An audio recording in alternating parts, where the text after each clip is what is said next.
Bonjour les amis, une petite vidéo donc bien sympathique qui adore tous les jardiniers parce que nous sommes pendant la période des seins de glace. Donc on va bientôt planter. Et oui, on attend ça avec impatience, hein. Donc on fait tous nos semis, on les soigne bien, que les plantes montent quand même assez haut avant de repiquer ça au jardin. Et voilà. Donc ça c'est la verveine citronnée, donc on maintient chaque année un peu plus, hein. Donc on la rentre l'hiver, on y fait une petite taille, puis là vous voyez ça repart. La verveine citronnée, excellent pour les infusions. Et qu'est-ce que ça sent bon! Là donc la sauge officinale, avec plein de vertus, bien sûr, hein, médicinales. Et on va donc aller voir la serre. Un petit passage tout d'abord par l'amande poivrée aussi.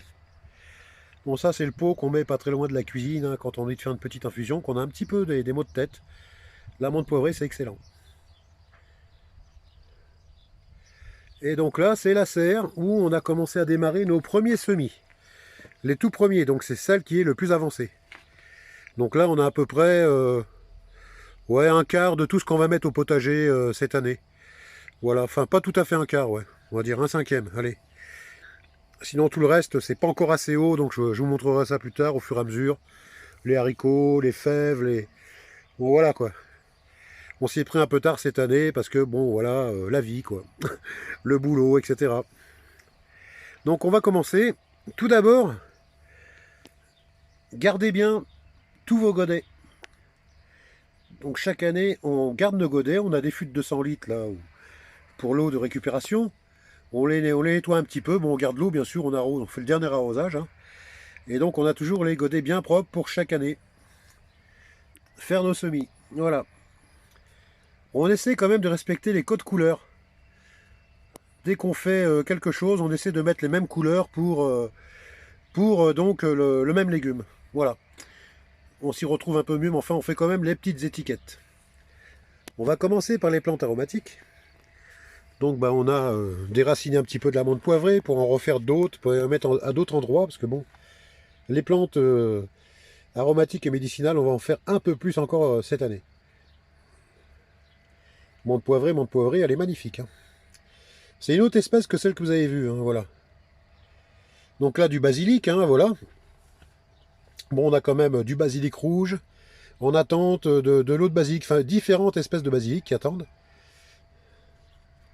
Là, on a le thym citronné, qui est magnifique. Ouais, ça demande qu'à être repiqué, ça, hein, voilà. On attendait les seins de glace. Et donc là, le romarin. Le romarin, donc, on a déraciné juste une branche, hein, comme ça. On a repiqué, vous voyez, ça fait un petit bosquet. Donc on a déjà un gros bosquet. On voulait en mettre d'autres un peu partout, parce que c'est vrai que le romarin, c'est excellent dans les préparations culinaires. C'est un excellent conservateur quand vous faites, par exemple, des macérats, ou quand vous faites des bocaux. C'est un super conservateur, le romarin. Donc là, l'artichaut. Bon, ça c'est celui-là qui est le plus avancé, donc on en a quelques-uns encore. Le persil, bon ça le persil, on va en avoir, je crois qu'on va en faire un, hein, parce qu'on adore ça le persil. Persil plat, là c'est le persil frisé, voilà. On passe au curcurbitacé. Donc la courge spaghetti, c'est super bon, je pense que vous connaissez tous. Les courgettes vertes Tosca, voilà. Et donc les courgettes rondes de Nice, voilà. Ouais, il leur faut encore une bonne petite semaine avant d'être piquées, ouais, voilà. Là, on va donc attaquer sur les choux de Bruxelles. Bon, là, pas de problème, on va pouvoir les planter. Et différents choux, hein. Bon, là, les choux, il n'y a pas tout, hein. On en a fait un wagon des choux, et de toute façon, on en refait au mois d'août, en potager d'hiver, avec les poireaux, les épinards, etc. Les navets, les betteraves et tutti quanti. Donc là, les choux-fleurs, les choux rouges, les choux cabus derrière. Là, les côtes de blettes. Donc là, c'est les côtes de blettes, la côte blanche. On aura donc les côtes de blettes rouges. Ouais, je pense qu'on va faire à peu près 30 pieds de côte de blettes entre les rouges et les blanches, parce qu'on adore ça. La feuille, c'est comme les épinards. C'est excellent. Là, on va passer aux tomates. Alors, la cornue des Andes, hein, vous voyez, elles sont magnifiques, hein. Voilà. Ce sera excellent pour lundi à repiquer. Et quand on sait que ça part d'une graine. Tomates russes, donc ce sont des grosses tomates bien goûtues, bien pulpeuses. Gardez vos graines. Hein. Je pensais à vous le dire, gardez vos graines. Et donc là, on va passer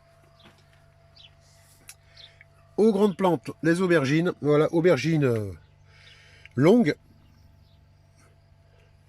Alors une petite astuce, hein, quand vous avez donc, vous voyez les petits pots de crème fraîche, de fromage blanc, bah vous découpez des lamelles comme ça, voilà. Vous taillez au ciseau une pointe et ça vous fait vos étiquettes gratos. Voilà, c'est de la récup. Donc là, nous avons de la cure de bœuf Gourmania. Tomates cerises, tutti frutti, ouais, c'est quand même joli. Hein. Donc pas de problème pour repiquer. Hein. Là, ensuite, on va avoir les tomates cerises jaunes. Là, on essaie de respecter hein, les godets, les couleurs. Les super sweet cerises. Et les tomates roses, les roses de Berne, qui sont vraiment des tomates excellentes. La tomate marmande. Les Gourmania, bon c'est une variété de cœur de bœuf. Et là une variété, donc on appelle ça la Quardy Blue, voilà. Ce sont en fait des cœurs de bœuf anciennes, variétés anciennes, d'origine hispanique, voilà. Encore des tomates cerises super sweet, bon ça c'est pour ma moitié qui adore ça. Tomates cerises jaunes, super sweet. Ah mais on a fait un wagon. Hein. Là, les tomates olivettes.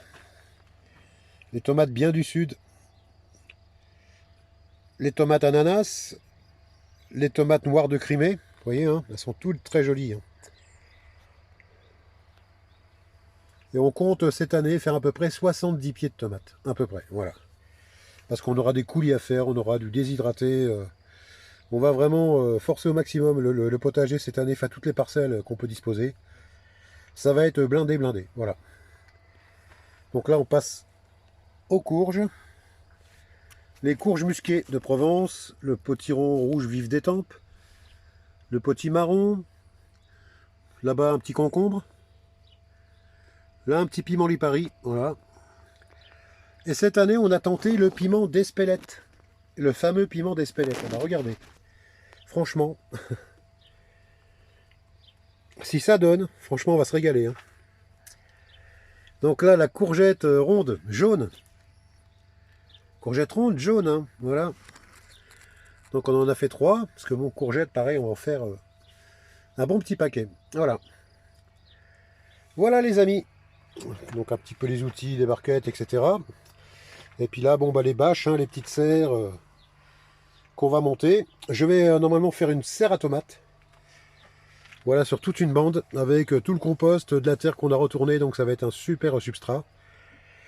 Et donc je bricolerai ça, je vous montrerai ça quand ça sera fini. Il y a un petit peu de bricolage, 2-3 jours de boulot. Et puis normalement ça devrait faire l'affaire. Voilà les amis, c'est sur ces belles images que je vous laisse, en vous souhaitant de passer une agréable soirée. Je vous dis à une prochaine vidéo, jardinez bien, profitez du beau temps, et à ciao ciao, prenez soin de vous et de vos proches surtout. À ciao ciao les amis.